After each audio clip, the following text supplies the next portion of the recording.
নারী ও শিশু ধর্ষণ প্রতিরোধ এবং মাদক দমনের লক্ষ্যে ময়মনসিংহের ভালুকায় মানববন্ধন ও আলোচনা সভা অনুষ্ঠিত হয়েছে।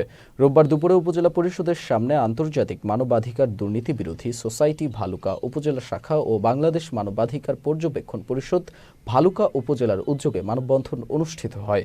এদিকে পটুয়াখালীর গলাচিপায় ব্যবসায়ী সুশান্ত কুমার দাসের বিরুদ্ধে মানববন্ধন করেছেন ভুক্তভোগী পরিবার। রোববার মুক্তিযোদ্ধা কমপ্লেক্সের সামনে সুশান্ত কুমার দাসের মিথ্যা মামলা ও জালিয়াতি করে হয়রানির প্রতিবাদে মানববন্ধন করেন ভুক্তভোগীরা। অন্যদিকে নারায়ণগঞ্জের বন্দরে ধামগড় রামনগর এলাকায় স্থানীয় বিএনপি ও অঙ্গ সংগঠনের নেতাকর্মীদের ওপর সন্ত্রাসী হামলার প্রতিবাদে সংবাদ সম্মেলন করেছে বিএনপি ও এলাকাবাসী। রোববার দুপুরে সংবাদ সম্মেলনে আওয়ামী ফ্যাসিবাদের দোসর সফর আলী সহ জড়িতদের শাস্তির দাবি জানান নেতারা।